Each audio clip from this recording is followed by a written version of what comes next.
এই গরমে গ্যাসের কাছে না গিয়ে এই রান্নাটা কিন্তু একবার অবশ্যই ট্রাই করতে পারো।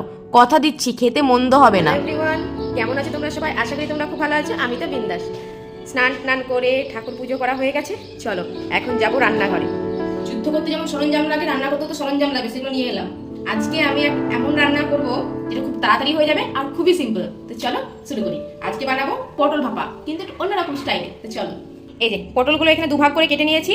এখানে পেঁয়াজ নিয়েছি, রসুন নিয়েছি আর নিয়েছি কাঁচা লঙ্কা। প্রথমে এই পেঁয়াজটাকে, রসুনটাকে, কাঁচা লঙ্কাটাকে বেটে নেবো। আদা দিতে হতো, কিন্তু আমার আদাটা বাটা আছে, সেজন্য আমি একটু বেটে দিচ্ছি না, ওখান থেকে দিয়ে দেবো। এই যে দিয়ে দিলাম। এই যে পেস্ট আমার রেডি। বললাম আমার আদা বাটা আছে, এই দেখো এই আদাটাতে হয়ে যাবে। গায়ে গায়ে লেগে আছে, একটু জল ভরে ভালো করে ঢুকিয়ে দেবে।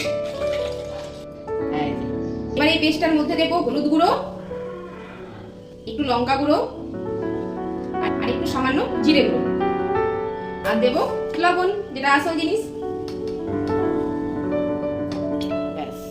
কেটে রাখা পটলগুলো তেলের মধ্যে দিয়ে দেবো। পটলগুলো না ভাজলেও হতো, ওই পেস্টটা দিয়ে একদম ঢেকে দিয়ে দিলেই হয়ে যেত। কিন্তু আমি একটু ভেজে দিই, খেতে বেশ ভালো লাগে, দারুণ লাগে এই পটল ভাপাটা খেতে। তোমরা কিন্তু অবশ্যই একবার ট্রাই করবে।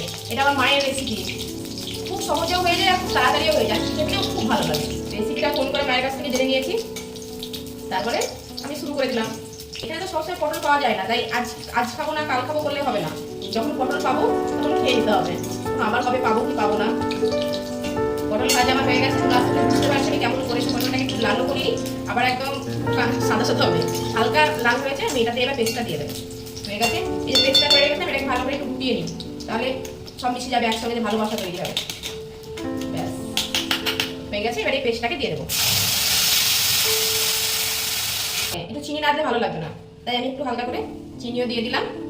ফ্লেমটাকে একটু কমিয়ে দেবো, দিয়ে ব্যাস এখন আস্তে আস্তে হোক। এবার তুমি গিয়ে ফ্যানের হাওয়ায় বসে আরাম করো, রিল্যাক্স করো, কোনো ব্যাপার নেই। খুব সহজে রান্না, গরমও লাগবে না, আবার তাড়াতাড়ি হয়ে যাবে।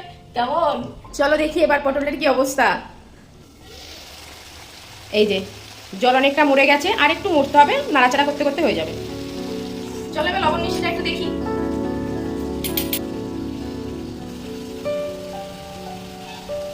একটু লবণ লাগবে, গামাখা গামাখা করতে হবে, তাহলে ভালো লাগবে। একটু ঝোল ঝোল রাখলে ভালো লাগবে। হয়ে গেছে, চলো এবার নামিয়ে নিই।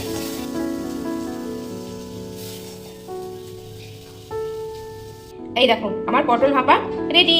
এই রান্নাটা খুব সহজ তো, আর খুব তাড়াতাড়িও হয়ে গেল। আর সব থেকে বড় কথা কি বলতো, ফ্যানের হাওয়ায় বসে বসে রান্নাটা হয়ে গেল। গরমের দিনে এর থেকে ভালো আর কি হতে পারে, তাই না? তো চলো আজকের এই ভিডিওটা এই পর্যন্তই। দেখা হচ্ছে অন্য কোনো নতুন ভিডিওতে। ততক্ষণ তোমরা ভালো থেকো, সুস্থ থেকো, আর সবাইকে ভালো রেখো। বাই।